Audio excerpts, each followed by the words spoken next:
Confederating Tyrion can be an absolute pain, and it usually revolves around him losing his army, so his balance of power is low enough for you to confederate him. Meaning, even with the best of guides, there's usually luck involved. But today, I'm going to show you a guaranteed 25 turn guide on how to not only get Tyrion, but also Yvresse and Saphery, which will make up the balance of power we needed to guarantee we can be stronger than Tyrion, therefore confederate him early. And I'd just like to preface, this guide can be done between 15 or 25 turns, and the run we're doing today will take 22 turns because absolutely everything goes wrong here, and these are the best runs because there's the most to show. Welcome to Urban Plot Armor, and this is the 20 turn guide using Avelorn to confederate Tyrion and Eltharion. Starting off with our Handmaiden, we're going to walk her towards Tor Yvresse, so that way we can uncover the faction, therefore instigate diplomacy.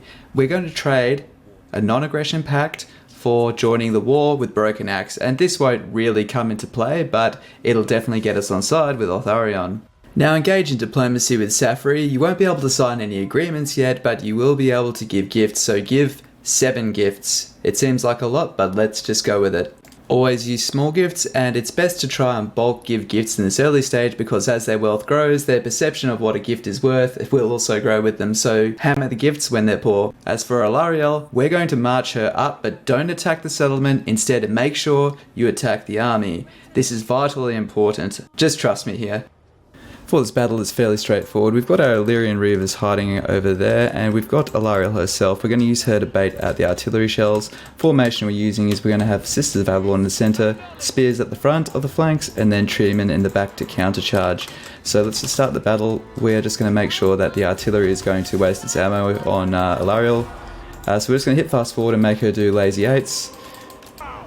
So getting the recharges in with your cavalry is quite a decisive way to be able to end this battle quickly. Remembering, kind of like real life, cavalry aren't there to actually do damage, they're there to scare the shit out of people and get them off the field. And just make sure you kill their general for a bit of extra gold.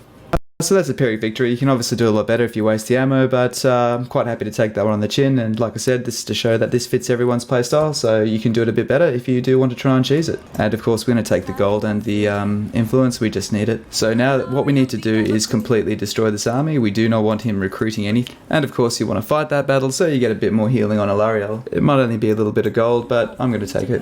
So your options here, it'd be nice to be able to run back to replenish, but we can't really do that. So what we're going to do is we're just going to basically move ourselves. We're going to force march ourselves down this way because, and just out of range of there, just because absolutely nothing can really touch us this far in. It's out of the movement line. So, and we go route march for this first one. After that, we'll be going towards the banishment line, but we just need this extra movement in the early game. Archery prowess, and then militia training, and then of course extra missile strength, reduced upkeep, and extra armor on your basic infantry is where we'll go later on. In the capital, demolish your barracks, and instead we're going to build public order. And with that we end our very first turn. Start of turn 2. In the capital we are going to build our noble building here so we can get ourselves a noble. Ideally if we were just trying to spam confederations we'd get gold, but I make long-term campaign strategies. You will want the noble, trust me, and we'll also use him as a scout, you'll see very soon, so there's a reason for that. As for our Handmaiden, she was only down here to discover Yvresse, so we're going to bring her Alarielle. What we'll do is first we'll actually besiege it, and then we'll join the Handmaiden to make sure she doesn't waste any movement. And now she'll be there to join and get all the experience and all that good stuff. Let's attack this settlement. Okay, so we're just kicking the battle off now. We have our Illyrian Reavers hiding in the shadows over there, and they've got their army there. Okay, so they're playing very cagey and defensively, which is okay. This is okay. What I might do is I'm actually this time, I normally don't do this, but last time I mentioned some cheeses, people were like asking how to do the cheeses, so I will show you. If you are doing a bit rougher like this is how you waste ammo. It's more about the way that you move the character, so you want this lazy 8 formation like this. Right, see, so you want to be moving in and out as well as across. Oh, and yep, they weren't having a bite of that, and we're going to send our Reavers in. So what will happen is, as the melee units engage, they will actually leave their ranged counterparts behind because The range don't want to get close, the melee do, so that will actually expose you really nicely. So there we have our decisive victory. We're going to sack the settlement this time because it gives us a bit more experience. Again, we're thinking long term and we need to try and get her up to those decent levels to get her to pay off as a caster. Once we sack the settlement, we're just going to retreat back to Avelorn so we can get some of that replenishment. We're going to level our Handmaiden up. We will go simulate growth next, but this time we're going to get replenishment. Every bit of manpower to get our sisters back up helps. And now that we've got 1 point route marcher, we're going to focus on the magic line, trying to get to banishment, and we're going to hire ourselves 3 archers just here. We're now going to engage in diplomacy with Saphery again. They're offering us non-aggression and military access, and then they've accepted that, so that's excellent. We're just going to award them another 3 gifts and turn. Start of turn 3, we can now see why we retreat back to Avelorn, not just to heal our sisters of Avelorn, but also because they can come back and attempt to try and take things back. So it's not a fight we wanted to have, but we've had a chance to hire extra 3 archers, which means we should be able to stomp them fairly easily here. Roughly the same formation as usual. Sneaky Reaver's hiding in the bushes there. Just give her a bit of shielding, because she's going to cop some arrows to the head. I'm going to hold shift to redirect. You guys, I want you to shoot the Dark Shards. So the Dark Shards are absolute priority here. So now good, we've got a clear charge at their back. That is going to slow down their biggest damage dealing capability. Let's just nuke these guys. We need to free up some of our units. It will be done. Maintaining order. So if you do have to be unfortunate enough to fight their captain there, it can be a bit of a tough battle, but you should be able to go through and just make sure you protect your sisters and your larger units. And we'll obviously be taking it this time. We desperately need that replenishment now. So next step, we're just going to have a look at diplomacy. We can get trade, so we're just going to do both. Cool. So 86, he's basically hit the requirement for Confederation. We just of course need to get our forces a little bit stronger, so first and foremost we're going to upgrade that building, destroy the barracks because we don't need those, and yeah, just another 3 archers. Now because we invested so heavily in the start of this, we can now give Eltharion a little bit of our influence, so we're just going to give him this 4 right here, and that'll start rolling that towards the positive, and this looks like the end of our turn. So start of turn 4, we're going to need gold. Trust me, you will need it. So I know growth is usually the nicer one, but we're going to go gold. And we're going to now attack the Evershale. They've got another army coming in from here, but we should be alright. It is forbidden. Short sight.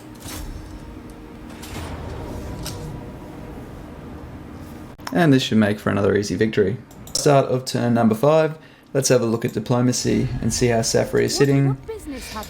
Yes, okay, good. So join Confederation, and this is what you want, and then they'll confederate with us. Maybe a turn slower, but in this case it really saves you a lot of money. So first of all, let's dismantle what we don't need that they've given us. We'll start with the military. Let's actually start by first mobilizing what we do need to do. We need to get Alarielle up towards the gate because that's our next target. Move her up just enough to keep your 50% to assume our encampment stance and maximize that replenishment. And we're going to also drop another couple of archers in there.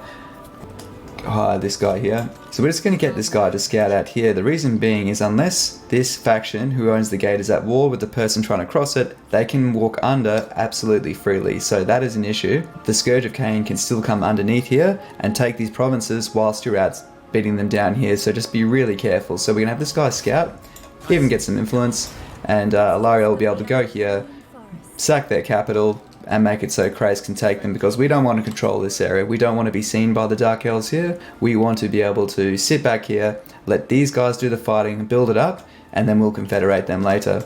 But we can destroy anything that is not going to give us money, like this barracks. All the structures here, tier 2, excellent. We can't afford a second army and do our shenanigans.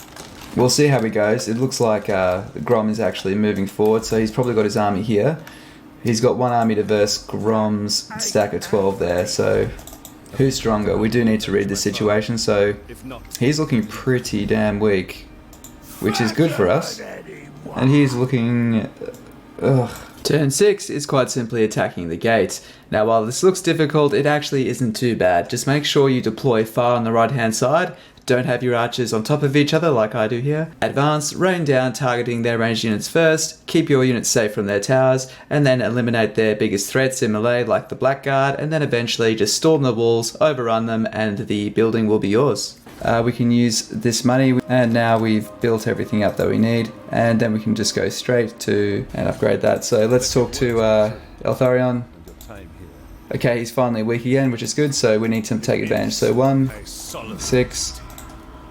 We'll also give him some influence. And we've just got the right of Assyrian to pretty much fast track and stabilize our economy. And we definitely need money, so we're just going to focus on that more than anything else. Go one more with him. Now we can start scouting out with our noble, bring him up here. So as we can see, they've got no way of coming in through this gate without us seeing them, so that's fine. We failed our influence action, that's okay. We're going to move up towards their capital there. And we're just going to sit here in ambush stance to try and get the benefit of our replenishment, and hopefully they'll come in and get caught. Let's have a look at Yvresse. It's looking good. What can we do? Let's see if he gives us 300. Cool, nice. Now this is where we use the war target ability. So this just makes sure he stays going on the offensive, meaning his armies will come out, and it puts him on the front foot to lose his armies. But he's going to recruit very aggressively the next couple of turns, so we need to make sure we stay ahead of the curve. Because scouting saves lives, we're first going to move up with our Handmaiden. So this shows one of the variations that you can have. If this is poorly defended, or they're actually inside the citadel itself, go in, besiege it, sack it, occupy it, and then just use that to heal, hire some archers, and then, you know, run away from there and just abandon it. So the idea is to deprive them of a capital, as well as get some healing and replenishment. But here's the deal. What's more important is we need to recruit. We need to stay ahead of Eltharion in terms of balance of power. So we're actually going to return back here and recruit some troops. Then we'll head back north and put them away. Again, this can be done, but this is meant to be an all-comers guide. And with that, we're just going to end the turn. Alright, so we're turn 9 now. We've sent our noble over here to get some influence because we can. We're going to move Alarielle up here now. The idea being we can hopefully try to score an ambush. We've got 70% success chance here, so we're going to move her up here. And even if they don't get the pounce on them, we should be able to still move up quite freely.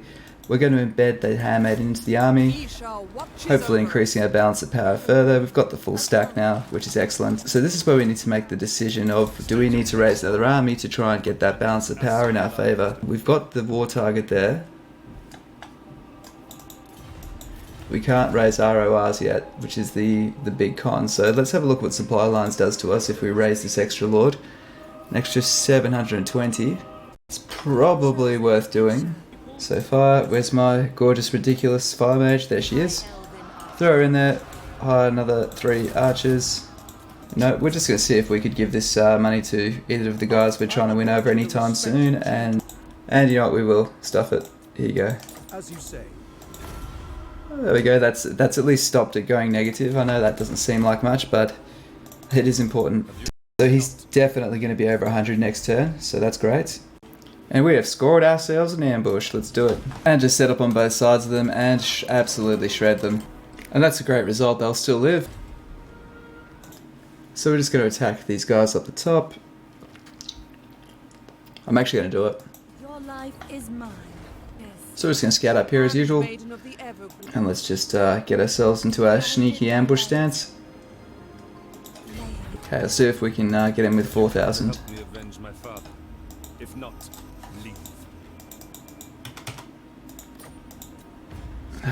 Fuck. So we're just going to move our second lord down, hire another 3 archers to boost that balance of power up. I can't say no to that. Alright, finally turn 11. Let's just see how we're tracking with Yvresse. Do not expect pleasantries. They still won't do it, so I'm going to get Alarielle to take this settlement. So for this settlement, we're just going to go down here because there only seems to be a single tower and we don't want losses. We need that balance of power high for our confederations. So we're going to drop our shielded troops at the front for obvious reasons. So we are going to sack this settlement. So this turn we're going to take it. Alarielle the Everqueen. We are going to recruit. We're going to move her further down, and we're going to hire 3 more archers, and that should give us the guaranteed confederation next turn.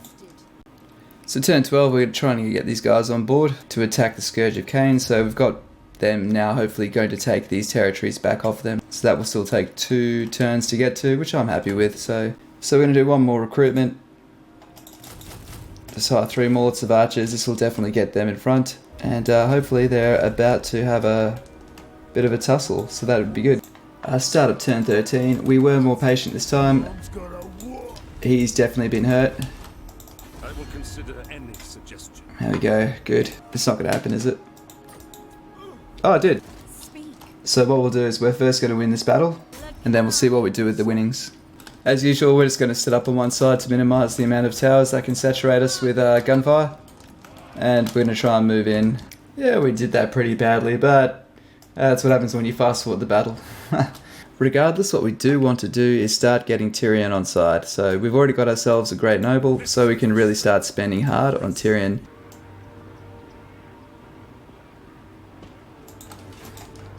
Alright, in turn, let's see how this goes.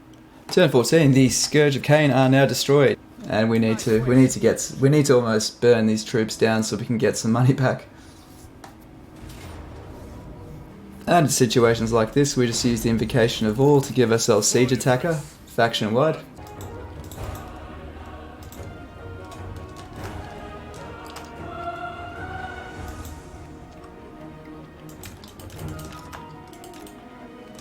Alright, so we are just... Man, we could use the money, but we need to get rid of these armies, so we're going to occupy it and be done with it.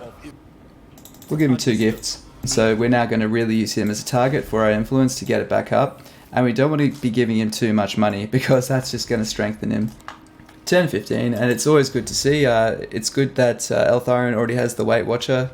So he can't quite reach them this turn, so we'll be able to get in the next turn. So we're just going to hop in ambush stance and hopefully we catch those guys with their pants down. We're going to go to Alarielle, get ourselves a little bit more influence cranking there and move our way down, which will really start to get that influence train moving in our favour. And as soon as we do this, we'll have a lot more money to play with. Turn number 16, and we've got a tough fight here, but we can definitely do it. Right, here we go. We're just going to go to the forward gate here. Reason being, we can hopefully get them to muster around and get some good burns off with our eagles. And thank God that is over. Whew. Okay, well, let's do it. Okay, so how's the relationship with him going? Pretty good. We're very lacking in balance of power, but we're alright. We're actually just going to give a couple of payments to Calador just to get that starting to track the correct way. And Illyrian are also starting to get a bit tense towards us, so I think it's worth paying them. Just a little bit of gold just to stop them from declaring war on us. Jumping straight into the next turn, we are going to attack the Shrine of Loak one more time. Diplomacy with Tyrion, we should be able to get the defensive alliance, and boom, good. That's going to get us much closer. And now the balance of power is the big issue. Start of turn 22. There we go, good. So join Confederation. Let's just do this. Let's just go 750 just for get this done. And this could be done by turn 15, turn 25 at absolute latest. So the reason why this is such an effective strategy is because normally you try to rush Tyrion and you can't afford to fund the armies you need to meet his balance of power. We start off here in Avelorn, we confederate Saphery, which stops him from confederating Saphery. We keep him with his 4 settlements, we extend down here, then we also take Eltharion on Yvresse, and now we can match him for 2 armies, 3 armies, 4 armies, whatever it takes. We have the funds to be able to meet his balance of power, and that's usually the thing lacking in most confederation strategies, is being able to meet them militarily. The minimum turns this can be done in 15, I've done it in 16, 19, and this was 22. This was the worst one that's happened so far. It might take you up to 30. You might not want to stretch things so far, but this felt very comfortable. I think this is in a great place. With that said, that is the end of this guide, and I hope you found it useful and entertaining. If you did, please consider giving the channel a like and subscribe. This is Elven Plot Armor. Cheers.